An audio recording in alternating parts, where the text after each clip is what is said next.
आज आसात आमी चापोली डॅमाचेर। चापोली डॅमाचेर गेल्ल्या मे म्हयन्यान उदकाची पातळी जी आसा ती सामकी सकयल गेल्ली आनी लोकांक उदक पावतले काय ना असो एक मोठो प्रश्न निर्माण जाल्लो। त्यानंतर रोखडेच पावसान सुरवात केली आनी पावसान सुरवात करून 1.5 म्हयने जातली आसा हे डॅम ओवरफ्लो जावन व्हांवपाक लागले। खरें म्हणटा जाल्यार आतां जे ओवरफ्लो जावन उदक व्हांवन वता तें वेस्ट जाता, कारण हे सगळें आतां समुद्रान वतलें। ताका लागून आनी खंय तरी डॅम ल्हानशी बांदपाक मेळटा जाल्यार खूब बांदपाची गरज आसा, कारण काणकोणाक एप्रील आनी मे म्हयन्याक उदकाची शॉर्टेज जाता, खूब लोकांक लिमिटेड उदक मेळटा।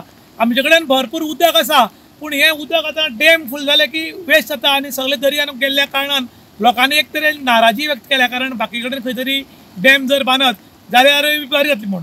त्याच पर गावडे डॅम आसा आमचें, तें गावडे बी ओवरफ्लो जाल्लें आसा, पूण गावडे डॅम बांदून इतले पयशे घालून आमकां ताजो यूज ना, कारण ताजें उदक जें आसा तें आयज म्हणल्यार लोकांक सप्लाय जायनाशिल्ल्या कारणान लोकांनी खेद व्यक्त केला। कारण आयज सरकार म्हणटा हर घर नल आनी हर घर जल म्हूण, पूण ही जर सुविधा आसा ती आमकां आसून मेळना। खरें म्हणटा जाल्यार आयज गोंयान भरपूर पावस पडटा, पण 45 दिसांकूच डॅम फूल जाली आनी जवळ जवळ 45 दीस पावस उरला। हो जर उदक जर स्टोर करून दवरत जाल्यार आमकां उदकाक लागून लोकां कडेन भीक मागपाची गरज ना, लोकांक रिक्वेस्ट करपाची गरज ना, पूण सरकारान खंय तरी हाजेर विचार करचो आनी खंय तरी उदक सांठोवपाक मेळटा। आनी जे दोंगर आसा ती दोंगराचेर जर बारीक बारीक तळी अशी मारत जाल्यार उदक सांठोवन दवरून ते मागीर ऑटोमॅटीक बांयक झरी येवन लोकांचो प्रॉब्लम सॉल्व जावंक शकता। इन गोवा खातीर दुशांत प्रभुगांवकार, काणकोण।